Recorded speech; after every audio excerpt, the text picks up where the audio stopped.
하늘이 넓고 그 눈에는 저 큰 바다보다 깊다. 너도 닷줄을 끌러 깊은 데로 저 한가운데 가보라. 언덕을 떠나서 창가에 뱉띄워 내 주 예수 은혜의 바다로 내 맘 거쳐가라.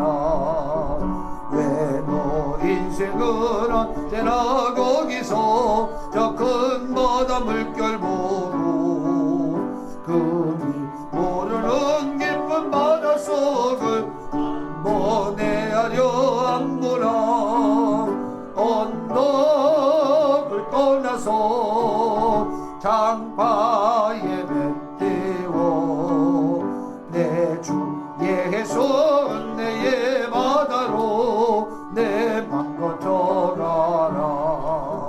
많은 사람이 얕은 물가에서 저 큰 바다 가려다가 찰싹거리는 작은 파도 보고 마음 약하여 못 가네. 언덕을 떠나서 장파에 뱉띄워 내 주 예수 은혜의 바다로 내 맘 거쳐가라. 자고 가거라 이제 못 가거라. 자고 내 노를 저 깊은 데로 가라. 망망한 바다로 언덕을 떠나서 장파에 뱉띄워 내 주 예수 은혜의 바다로 내 맘 거쳐가라.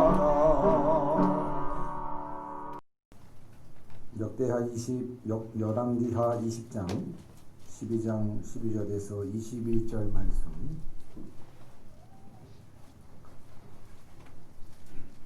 함께 하나님의 말씀 합독하도록 하겠습니다. 그때에 발라단의 아들 바벨론의 왕 브로닥 발라단이 히스기야가 병들었다 함을 듣고 편지와 예물을 그에게 보낸지라. 히스기야가 사자들의 말을 듣고 자기 보물고의 금은과 향품과 보배로운 기름과 그의 금기고와 창고의 모든 것을 다 사자들에게 보였는데 왕궁과 그의 나라 안에 있는 모든 것 중에서 히스기야가 그에게 보이지 아니한 것이 없더라. 선지자 이사야가 히스기야 왕에게 나와 그에게 이르되 이 사람들이 무슨 말을 하였으며 어디서부터 왕에게 왔나이까? 히스기야가 이르되 먼 지방 바벨론에서 왔나이다 하니 이사야가 이르되 그들이 왕궁에서 무엇을 보았나이까 하니 히스기야가 대답하되 내 궁에 있는 것을 그들이 다 보았나니 나의 창고에서 하나도 보이지 아니한 것이 없나이다 하더라. 이사야가 히스기야에게 이르되 여호와의 말씀을 들으소서. 여호와의 말씀이 날이 이르리니 왕궁의 모든 것과 왕의 조상들이 오늘까지 쌓아두었던 것이 바벨론으로 옮긴 바 되고 하나도 남지 아니할 것이요 또 왕의 몸에서 날 아들 중에서 사로잡혀 바벨론 왕궁의 환관이 되리라 하셨나이다 하니 히스기야가 이스라엘에게 이르되 당신이 전한 바 여호와의 말씀이 선하니이다 하고 또 이르되 만일 내가 사는 날에 태평과 진실이 있을진데 어찌 선하지 아니하리요 하니라. 히스기야의 남은 사적과 그의 모든 업적과 저수지와 수도를 만들어 물을 성 안으로 끌어들인 일은 유다왕 역대지략에 기록되지 아니하였느니라. 히스기야가 그의 조상들과 함께 자고 그의 아들 므낫세가 대신하여 왕이 되니라. 아멘. 오늘 본문은 크게 열왕기하 20장 12절에서 21절과 역대하 32장 22절에서 27절을 참고하면서 하나님의 말씀을 상고하려고 합니다. 은혜 받은 자가 살 길이라는 제목입니다. 제가 개인적으로 좋아하는 성경 인물 중에 구약에는 다윗이요, 신약에는 바울을 참 좋아합니다. 이 다윗과 바울의 공통점이 있다면 바로 그들은 하나님의 은혜에 충만한 인생을 살았고, 하나님의 은혜에 지배당하여 살았고, 하나님의 은혜를 기억하며 생명 다하는 그 순간까지 하나님을 사랑했다라고 하는 인물의 공통점이 있습니다. 과거에도 하나님의 은혜로 말미암아 현재에도 하나님의 은혜의 지배 아래 살았고, 미래에도 하나님께서 분명히 은혜를 베풀어 주실 것을 그들은 확신하며, 어떻게 하면 은혜로 살고, 어떻게 하면 은혜로 사역하고, 은혜로 헌신하고, 은혜로 충성할까 고민하다가 끝까지 하나님의 은혜에 보답하기 위한 생애와 사역을 살았던 주의 일꾼이라고 하는 공통점을 가지고 있습니다. 저는 다윗의 참 좋은 그 시와 그의 고백들 중에서 최고의 고백을 찾으라고 한다면 시편 116편 12절, 내게 주신 모든 은혜를 내가 여호와께 무엇으로 보답할까? 내 평생 여호와께서 주신 그 모든 은혜를 내가 어떻게, 무엇으로, 어떤 중심으로 여호와께 남은 생애 동안 보답하며 살까? 그는 누구보다도 하나님을 위해서 최선을 다했던 신앙인이었습니다. 성경의 역사 가운데 가장 많은 헌금을 드렸던 사람을 꼽으라고 한다면 다윗을 꼽을 텐데, 그는 물질적으로나 그의 중심적으로나 하나님을 누구보다 최선을 다하여 섬겼던 다윗이었지만, 그 하나님의 은혜 앞에 서기만 하면, 그 하나님의 그 은혜 앞에 서기만 하면, 그 은혜를 생각하면 오늘 우리가 불렀던 찬송의 가사처럼 늘 마음에 부족함을 고백하며 살았던 인물이 바로 다윗 왕이었습니다. 사도 바울의 고백 중에서도 가장 은혜가 되는 고백 역시 찾으라고 한다면 저는 고린도전서 15장 10절 말씀을 꼽을 수가 있습니다. 그러나 내가 나 된 것은 하나님의 은혜로 된 것이니, 내가 오늘날 이 자리에 서게 된 모든 것이 하나님의 은혜로 된 것이니, 내게 주신 그의 은혜가 헛되지 아니하여 내가 모든 사도보다 더 많이 수고하였으나 그 은혜가 나에게 임하여 그 은혜를 내가 생각할 때 그 은혜가 헛되지 않게 하기 위하여 내가 수많은 사도들이 있었고, 수많은 주의 종들이 있었고, 수많은 성도들이 있었지만 내가 모든 사도보다 더 많이, 더 크게, 더 열정적으로 수고하고 애를 썼지만 맨 마지막에 고백한 그의 고백을 보면 내가 한 것이 아니요, 내가 한 것이 아니요 오직 나와 함께 하신 하나님의 은혜로라. 얼마나 멋진 고백입니까? 하나님의 은혜가 나를 초청하셨고, 하나님의 은혜가 나를 감당하게 하셨고, 하나님의 은혜가 오늘날 나를 서게 하셨는데, 내 인생 가운데 생명 걸고 수많은 매를 맞고 죽을 뻔한 일들도 겪으면서 낮에도 주를 위하여 밤에도 주를 위하여 살았던 내 인생을 되돌아보니 내가 한 것이 아니요, 내가 잘나서 된 것이 아니요 나와 함께 하신 하나님의 은혜였다 라고 고백하는 이 모습을 보게 됩니다. 참 훌륭한 다윗, 훌륭한 사도 바울, 그들이 고백하고 있는 것은 자신의 잘남과 자신의 의가 아닌, 은혜로 시작하고 은혜로 감당했고 은혜로 마무리했다.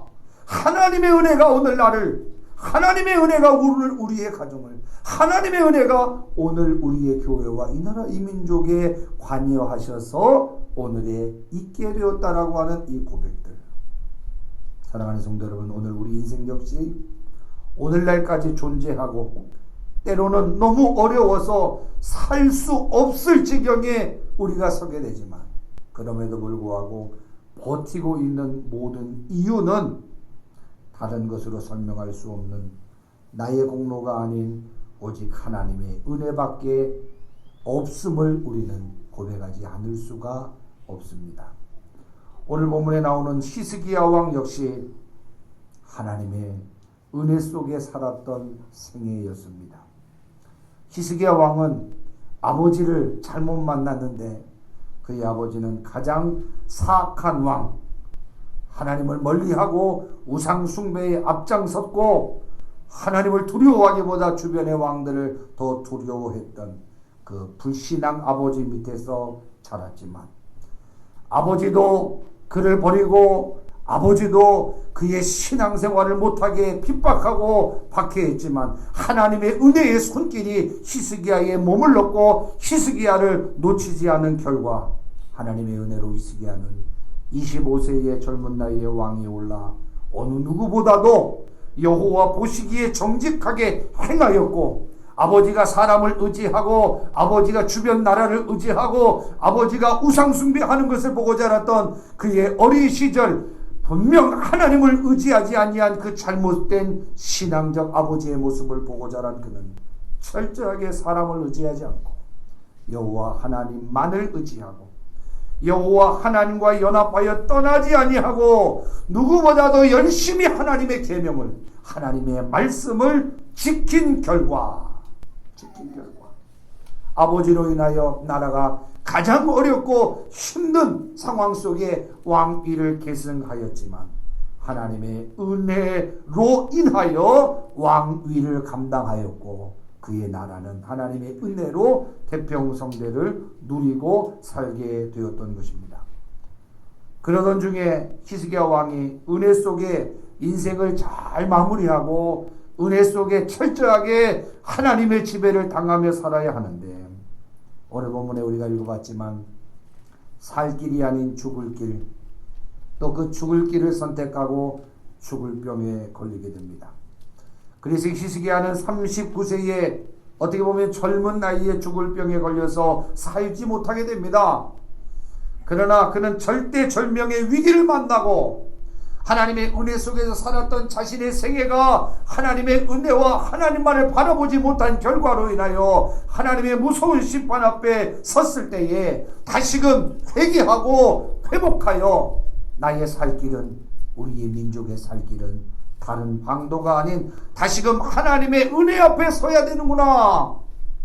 하나님의 은혜 앞에 내가 다시 바로 서야 되겠구나 라고 하는 생각 속에 하나님의 은혜 앞에서 다시 방법을 찾는 모습이 나타납니다. 하나님의 얼굴을 구하며 간절히 기도합니다. 하나님, 내가 하나님의 은혜를 떠나 내가 잘나서 이 나라가 이렇게 되었다라고 하는 교만 속에 빠져 하나님의 은혜를 잊어버렸습니다. 철저하게 두 손 높이 들고 하나님의 얼굴을 구하며 낯을 벽으로 향하여 하나님 살려주십시오. 다시금 내가 하나님의 은혜 속에 하나님의 은혜만을 바라보며 살기를 원합니다. 라고 기도함으로 인하여 은혜의 하나님께서는 다시금 그에게 응답하시고 3일 만에 병에서 고침을 받게 하고 성전에 올라가서 감사의 제사를 드리게 하시는 은혜를 허락해 주셨습니다. 그 놀라운 하나님의 은혜는 15년의 수명을 연장시켜 주셨고 또한 회개를 통하여 은혜 주신 하나님은 그가 구하지 않은 기도 제목이었던 아수르의 공격에도 예루살렘과 그의 나라를 그를 구원해 주셨습니다. 은혜를 저버렸던 그의 인생이었지만 다시금 하나님의 은혜 앞에 섰을 때 그 결과 주변의 유대 나라는 그 작은 유다, 아무 힘도 없던 그 유다를 크게 두려워하는 두려움의 대상이 되었고 주변의 나라들은 그 유다에게 스스로 보물을 가지고 히스기야를 만나고 그에게 조공을 바치게 되는 하나님의 은혜로 다시금 세워지는 나라로 하나님께서 굳게 세워주셨습니다. 그래서 히스기야는 다시금 하나님의 은혜 앞에 섰을 때 모든 나라의 눈에 두려움과 존귀의 대상이 되었다라고 성경 말씀은 기록하고 있습니다. 이 모든 일을 누가 하신 거예요? 하나님께서 은혜로 유다와 히스기야에게 베풀어 준 사건이 바로 우리 오늘 읽었던 우리의 본문 말씀입니다. 특별히 우리가 참고했던 역대하 32장 22절에서 23절 말씀을 보면 이런 말씀이 있습니다.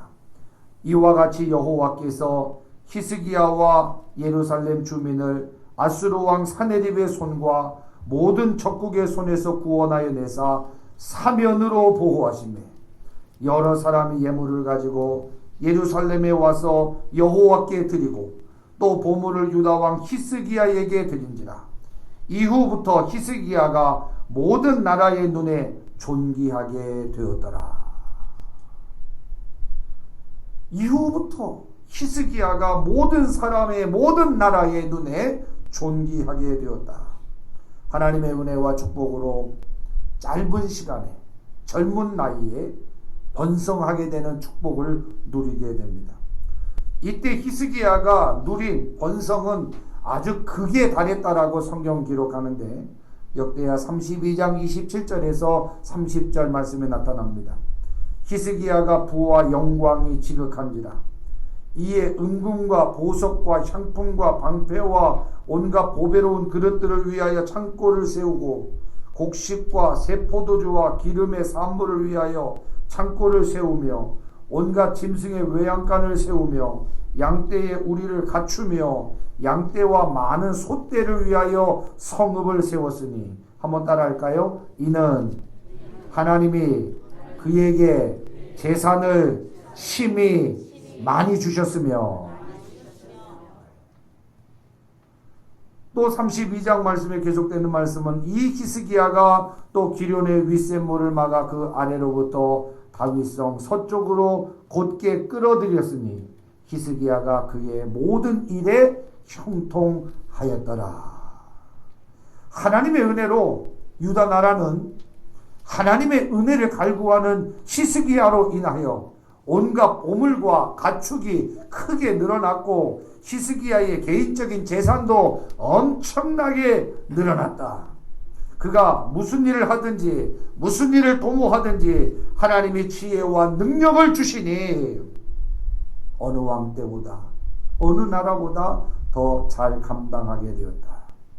특히 그는 기온 시냇물을 예루살렘으로 끌어들임으로써 여태까지 식수의 문제로 인하여 고통당했던 유다의 큰 식수를 해결하는 놀라운 기술을 발휘하게 되는데 이렇게 모든 지혜와 모든 군사력과 또 모든 주변 강대국들을 정리함으로 인하여 하나님께서 그의 나라를 견고하게 세워주셨는데 그런데 이때부터 그에게 문제가 발생됩니다. 하나님의 은혜의 물줄기를 차단하게 만드는 어리석음 가운데 히스기야가 빠지게 됩니다. 오늘 본문을 통해서 우리는 히스기야에게 어떤 문제가 있었는지 살펴보면서 하나님의 은혜 받은 우리들이 그 은혜로 인하여 쭉 평생을 살아야 하는데 하나님의 은혜를 가로막는 우리의 어리석음이 무엇인지 살펴보며 죽을 길이 아닌 살 길을 선택하는 우리의 은혜 받은 백성의 길을 몇 가지로 살펴보며 은혜를 나누고자 합니다. 첫 번째로 하나님의 은혜를 가로막는 교만을 철저하게 경계해야 합니다. 히스기야가 왕이 되고 힘들게 고생했습니다.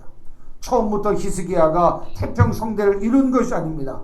그는 왕이 돼서 얼마나 많은 고생을 했는지 모릅니다. 14년 동안 고난의 연속이었습니다. 그 14년의 고난의 기간 동안 그는 하나님 앞에 기도하기 시작했습니다. 하나님 이 나라를 살려달라고, 하나님 이 민족을 살려달라고, 아버지가 세운 우상을 척결하면서 하나님 이곳에 하나님의 영광을 나타내는 예배가 드려지게 하시고 모든 무너졌던 신앙의 가족들이 회복되어 이 민족이 다시금 하나님을 바라보게 해달라고. 그는 개혁을, 성경적인 개혁을 시도하면서 14년 동안 여러 가지 박해와 힘듦과 고생을 견뎌야만 했습니다. 그러나 이 기간 동안 이 고난으로 인하여 히스기야는 하나님의 은혜를 입을 수 있었고, 이 고난을 통하여 하나님 앞에 겸손하게 되었고, 이 고난 때문에 하나님을 더욱더 의지하게 되었고, 이 고난으로 말미암아 더욱더 하나님과 가까이 할 수 있게 되는 축복을 받게 됩니다.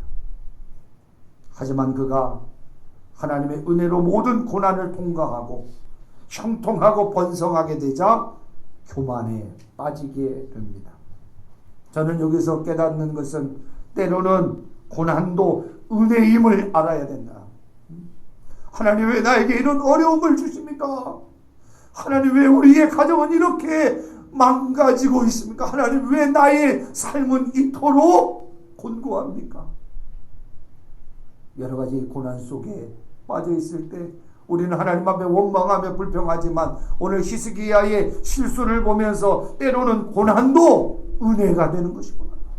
이 고난 때문에 내가 하나님을 가까이 하게 되고, 이 고난 때문에 하나님께 기도하게 되고, 이 고난 때문에 내가 겸손할 수 있게 되었다면 이 고난은 오히려 우리에게 은혜가 되는 것이다. 시편 119편 71절 다윗의 고백에 고난당한 것이 내게 유익이라. 고난당한 것이 내게 유익이라. 이로 말미암아 내가 주의 율례를 배우게 되었다 라고 말씀합니다.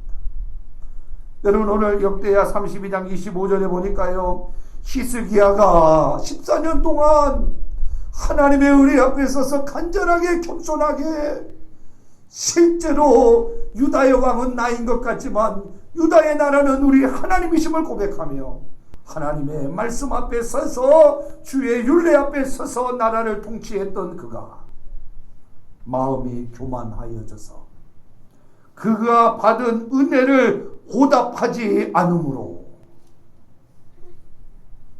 그가 받은 은혜를 보답하지 않으므로 진노가 그와 유다와 예루살렘에 내리게 되었다 라고 역대하 32장 25절에 말씀하고 있습니다. 여러분, 은혜 받은 자들이 은혜 속에 살아가려면 그 은혜에 감사, 감격하며 보답하며 겸손하게 살아가야 그 은혜가 계속 이어지게 되는 것입니다. 교만하면 하나님의 은혜가 보이지 않습니다. 교만하면 예수 그리스도의 십자가가 보여지지 않습니다. 교만하면 자기만 보이고, 교만하면 자기 뜻만 보이고, 하나님의 뜻과 하나님이 보이지 않습니다. 여러분, 선거를 하면 그 후보자들이 우리 젊은 사람들에게도 얼마나 깍듯이 90도로 인사를 합니까? 그러나 당선이 되고 나면 표를 던진 유권자를 보지도 않고 인사도 앉지 않고 요청해도 만나주지 않습니다. 그러면 어떻게 됩니까? 다음번에 떨어지게 됩니다. 제가 이번 주에 우리 교단 이제 서북 지역 우리 총대들 모아 우리 소광성 목사님이 올해 총회를 어떻게 섬길 것인가라고 하는 그 모임에 참석했는데, 김철중 목사님이라는 분이 설교하는 그 설교 가운데 굉장히 은혜가 되는 말씀이 있어서 잠깐 소개하려고 합니다. 제목이 뭐냐 하면 네가 하니 내가 하지 라는 제목이에요. 네가 하니 내가 하지. 그런 과정 속에서 예화를 하나 드는데, 그 노예 목사님 한 분이 있었는데 오래전에 개척을 하고 너무나도 열심히 하는데도 불구하고 목회가 자리 잡히지가 않고 계속 어려워지더래요. 그러던 가운데 친구 목사님이 소개를 하는데, 삼각산에 가보면 꼭대기층에 아주 그냥 천막을 치고 아주 기도 열심히 하는 목사님 한 분 계시는데, 그 목사님은 딱 사람을 보면 당신은 며칠 금식해야 되는지 말해준답니다.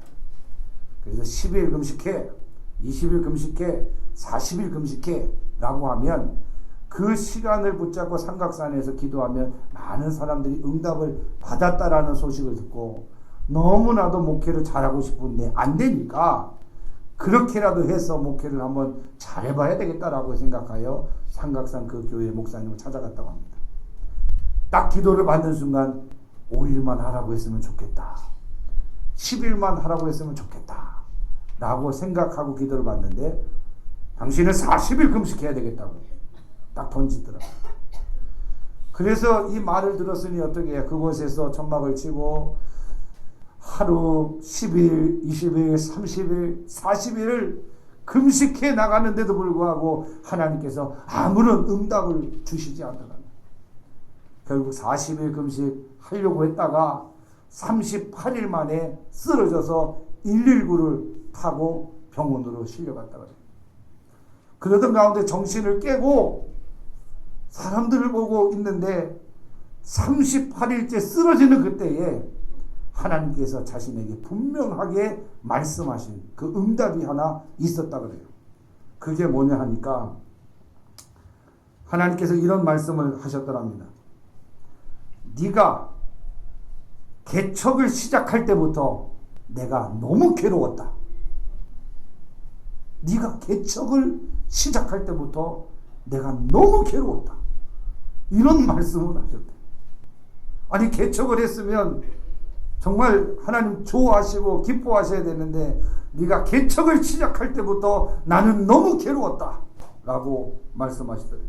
그래서 이 하나님의 말씀을 듣고 교회로 돌아와 다시금 생각하고 기도하고 보니까 내가 하나님의 일을 하면서 내 일처럼 했고 하나님의 말씀을 증거해야 될 내가 내 말을 증거했고 정말 하나님의 일을 하면서도 자기를 더 드러내오면서 자기를 앞세우면서 자기 고집으로 목회를 하니 하나님께서 네가 개척할 때부터 나는 너무 괴로웠다 라는 그 깨달음을 가지고 목회는 하나님의 일은 내가 하는 것이 아니라 하나님의 은혜 앞에 하나님의 말씀 앞에 하나님의 인도하심 가운데 하는 것이구나 라는 깨달음을 가지고 겸손하게 목회를 했더니 지금은 아주 큰 교회 4개를 개척해서 큰 교회를 개척해서 성장하면 그 교회를 다른 사람한테 물려주고 또 나가서 개척하고 또 나가서 개척해서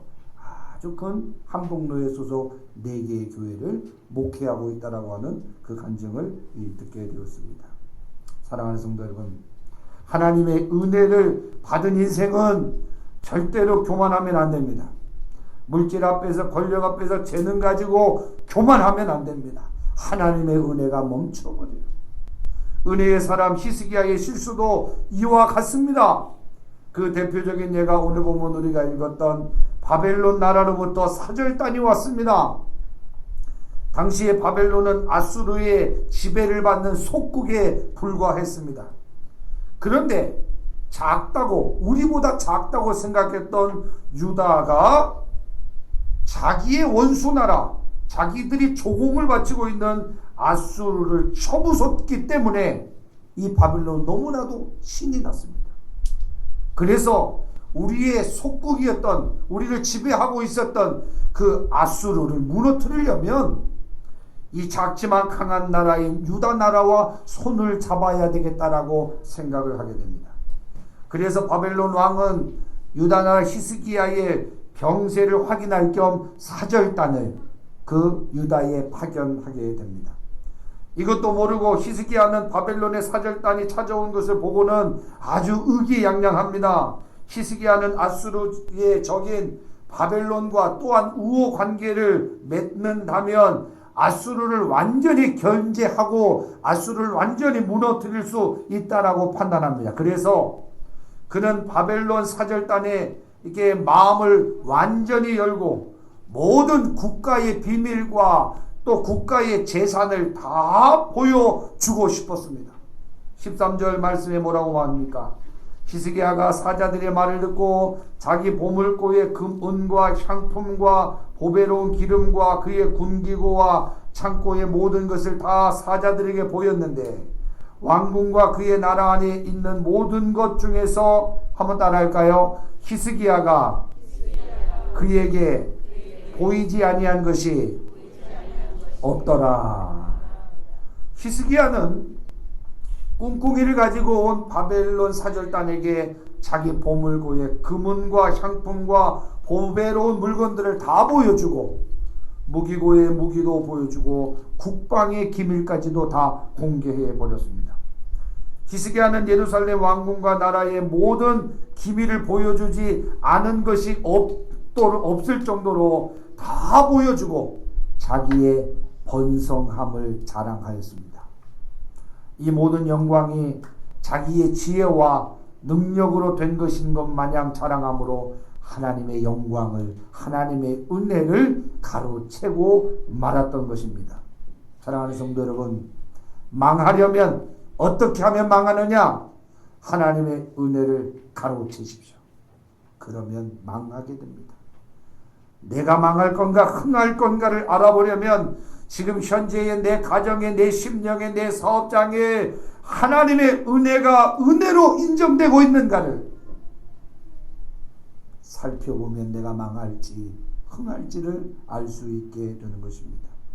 히스기야의 이와 같은 태도를 성경은 뭐라고 말씀합니까? 그가 형통하게 되었을 때 교만에 치우쳐 자기가 하나님께 받은 은혜에 대하여 하나님께 보답하지 아니한 결과로 말씀하고 있습니다. 사랑하는 성도 여러분, 하나님의 은혜 받은 사람들은 하나님의 은혜로 살 수밖에 없습니다. 그러나 우리 히스기야처럼 하나님의 은혜 받은 생애가 언제부터 자기가 모으고 자기가 세우고 자기가 한 것인 것 마냥 공로로 치부할 때 결국 하나님은 그를 버리게 된다라고 하는 사실이죠. 고린도전서 10장 12절 그런즉 선줄로 생각하는 자는 넘어질까 조심하라. 선줄로 생각하는 자는 넘어질까 조심하라라고 하는 이 말씀 기억하며 온 나라가 온 세계가 고난과 환난 속에 있습니다. 어느 때보다도 우리는 교만했던 우리의 잘못된 가치와 신앙을 하나님의 은혜 앞에 내려놓고 더 겸손히 기도해야 함을 깨닫는 우리가 되어야 할 것입니다. 또한 모든 문제가 해결되고 형통한 삶을 살게 되었다 할지라도 늘 주님 앞에 그 형통이 지속될 수 있도록 겸손하게 주님의 은혜 앞에 머물 수 있는 저와 여러분 되기를 주님의 이름으로 축원합니다. 두 번째로 하나님께 받은 은혜를 우리는 반드시 보답하며 살아가야 함을 깨달아야 합니다. 역대하 32장 25절 말씀에 히스기야가 마음이 교만하여 그 받은 은혜를 보답하지 아니하므로 그 진노가 그와 유다와 예루살렘에 내리게 되었다라고 말씀하고 있습니다. 여러분, 우리의 신앙생활 가운데 정말 나쁜 신앙 가치가 하나 있는데 나중신앙이라는 거예요. 나중신앙을 경계해야 합니다.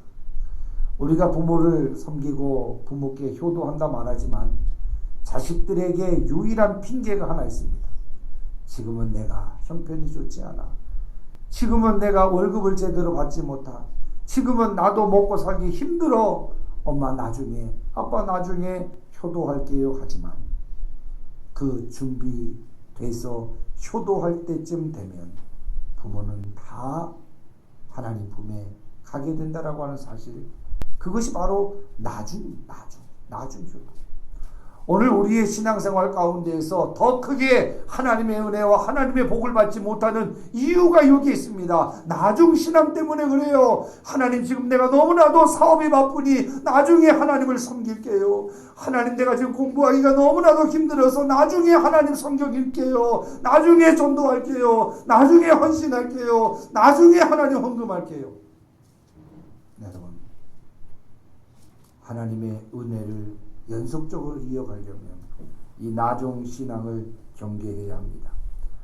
어떤 이유로 하나님께서 오늘 내게 요구하시고 어떤 이유로 하나님께서 우리를 오늘 부르시는 이 사명의 현장 앞에서 핑계 신앙은 하나님의 은혜가 머물지 않는 신앙이라고 하는 사실을 기억해야 합니다. 하나님의 은혜는 지금 당장 그 은혜를 기억하고 결단하고 헌신하는 자에게 임한다라고 하는 사실 다시 한번 오늘 말씀 가운데 발견하게 됩니다.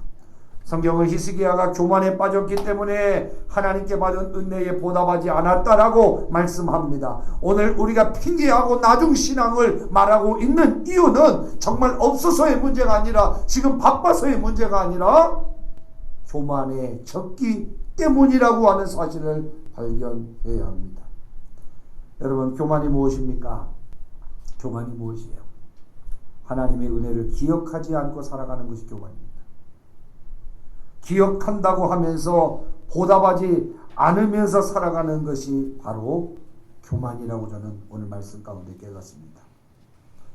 여러분, 오늘 히스기야는 교만에 치우친 나머지 하나님이 주신 형통과 번영을 자기가 이룬 것 마냥 자랑하고 있습니다. 하나님은 복을 주시기 전 반드시 테스트하는 것이 있습니다. 더 크게 그를 견고하게 세우기 전에 반드시 테스트하는 것이 있는데, 오늘 히스기야의 테스트, 아브라함의 테스트와 같이 이 은혜가 너로 말미암았느냐, 이 은혜가 나로 말미암았느냐 라고 하는 신앙의 테스트를 항상 우리에게 주십니다. 오늘 너의 지혜가 너로 말미암아 생겼느냐, 내가 주어짐으로 생겼느냐. 오늘 너의 부흥이, 너의 행복이, 너의 번성이 누구로부터 시작되었는 것을 알고 있느냐. 그래서 여러분, 아브라함의 이삭 시험도 마찬가지 아닙니까? 100세에 낳은 아들 얼마나 이쁩니까? 얼마나 귀합니까? 얼마나 사랑스럽습니까? 100세에 낳은 아들을 하나님께서 바치라고 했을 때 정말 그 아들을 하나님께서 인신 제사로 받아서 그를 죽이려고 하나님께서 그를 테스트했습니까? 아니죠. 그 이삭의 소유권이 누구의 것이냐? 내가 준 것이냐? 네가 만든 것이냐? 라고 하는 이 질문, 이 고백을 받기 위해서 하나님께서 아브라함을 테스트하십니다. 오늘 이 시험 앞에 히스기야는 탈락합니다. 바벨론의 사절단이 찾아왔을 때 그는 하나님이 주신 모든 것을 자기의 능력으로, 자기의 지혜로 인하여 생긴 것이라고 자랑하고 있습니다. 여러분, 더 큰 은혜 속에 살아가려면 히스기야는 사절단에게 뭐라고 말해야 됐습니까? 이 모든 것은 하나님의 능력으로 말미암아 된 것이다. 이 모든 승리는 하나님께서 역사하심으로 된 것이다. 우리가 이렇게 안전하게 된 것은 하나님께서 보호해 주셨기 때문이다. 오늘 우리가 이렇게 많은 재물을 얻을 수 있었던 것은 하나님께서 지혜 주시고 감당할 수 있는 능력을 주셔서 세워진 것이다 라고 자랑했어야 합니다. 그랬다라고 한다면 히스기야는 더욱더 부강한 나라, 더욱더 견고한 나라, 하나님의 간섭이 있는 나라로 나아갈 수 있게 되었을 것입니다. 사랑하는 성도 여러분, 오늘 우리의 고백 가운데 언제부터인가 나라고 하는 수식어가 너무나도 많이 나옵니다. 내가. 다시금 하나님의 은혜 앞에서 우리들이 고백해야 될 단어가 있습니다. 하나님이 하셨습니다. 하나님이 하셨습니다. 또 어려운 일을 만나면 내가 어떻게 할 것인가를 고민하기보다 하나님이 하실 것입니다. 하나님이 하실 것입니다. 우리의 전반도 우리의 후반도 하나님이 하셨습니다. 하나님이 하실 것입니다. 하나님이 아수르 군대를 천사를 동원해 물리쳐 주신 역사와 죽을 수밖에 없는 자신의 병을 3일 만에 고쳐주셨던 그 은혜가 얼마나 큰지, 그리고 이 어려운 이 아수르의 이 침공 앞에 단시간 만에 번성케 하신 하나님, 물리쳐 주신 하나님, 막아주신 하나님, 그 하나님을 이 히스기야가 자랑했어야 된다. 하나님께서 받은 그 은혜, 그 승리를 그 현장에서 내가 아니요 하나님이 주신 것임을 고백하며 보답하며 감사하며 그 은혜를 송축했더라면 그 은혜가 더 크고 더 강하게 임했을 텐데 라는 아쉬움이 생기고 있습니다. 사랑하는 성도 여러분, 은혜 받은 우리들이 살 길은 나중에가 아닌 하나님께 받은 은혜를 지금 현재 반드시 어떻게 보답하며 살까 라고 하는 그 실천신앙이 우리에게 있어지기를 주님의 이름으로 축원합니다. 마지막으로 죄를 깨닫고 즉시 회개해야 살 수 있습니다. 여러분, 히스기야가 이처럼 교만해졌을 때 하나님은 그를 가만히 보고 두시지 않습니다.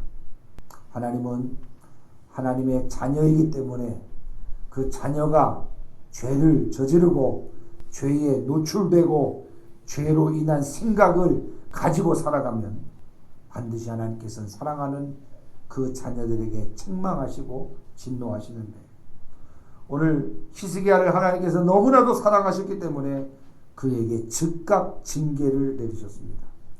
17절에서 18절 말씀, 여호와의 말씀이 날에 이르리니 왕궁의 모든 것과 왕의 조상들이 오늘까지 쌓아두었던 것이 바벨론으로 옮긴 바 되고 하나도 남지 아니할 것이요, 또 왕의 몸에서 날 아들 중에서 사로잡혀 바벨론 왕궁의 환관이 되리라 하셨다라는 말씀이 나옵니다.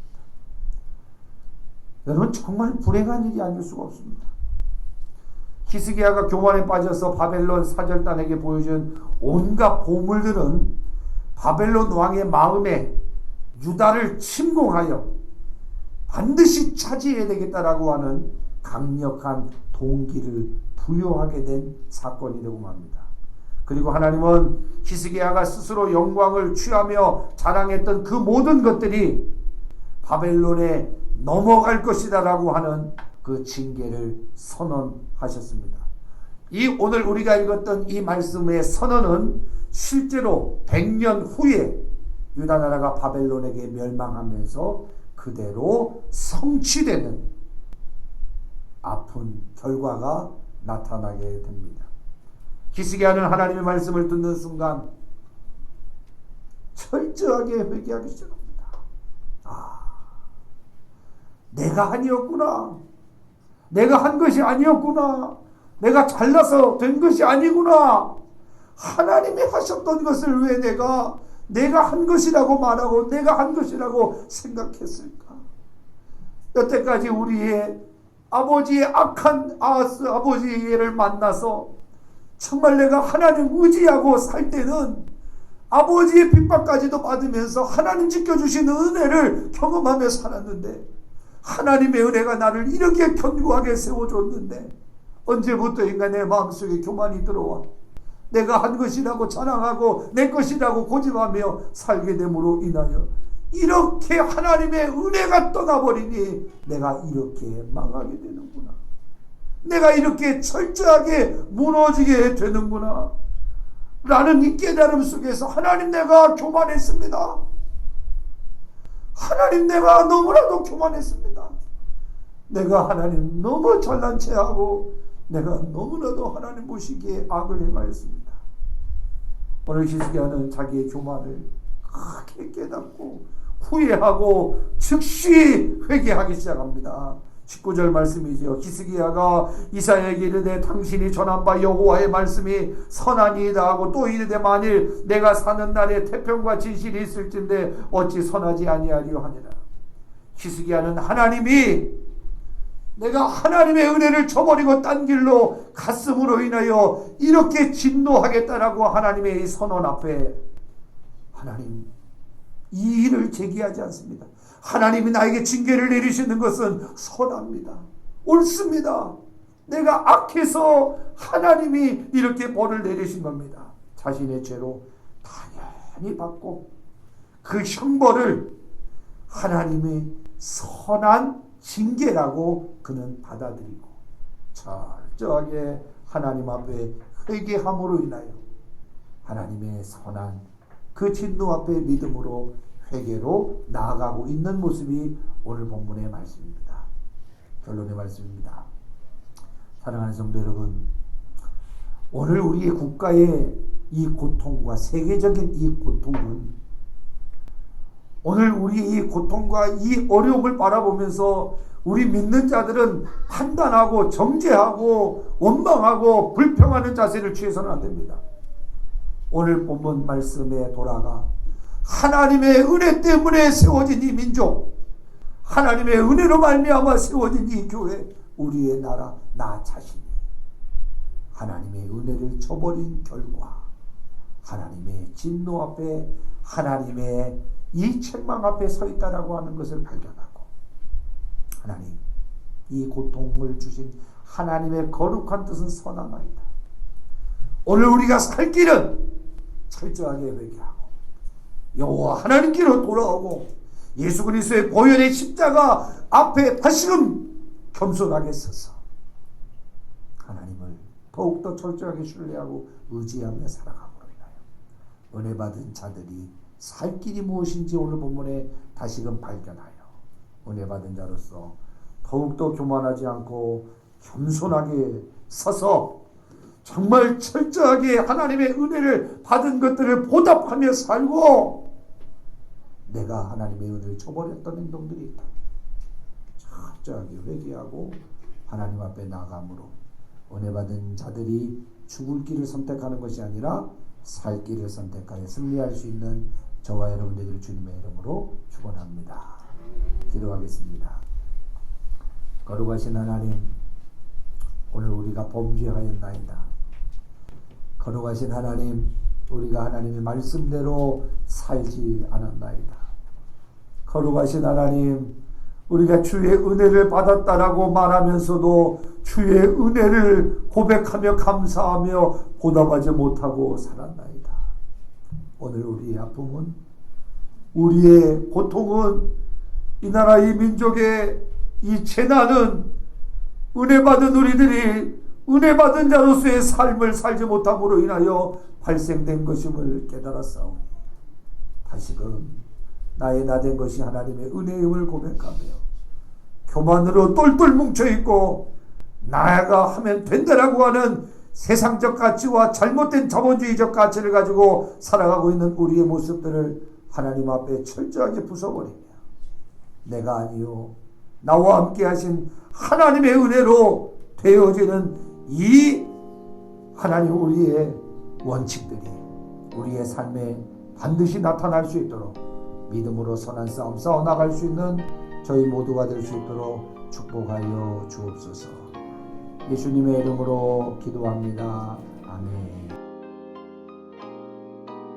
I wish I could say that I'm an honest human being, that what you're really seeing is the truth. But times go and change, I really don't know what I'm feeling. The one thing that I know is that I'm with you.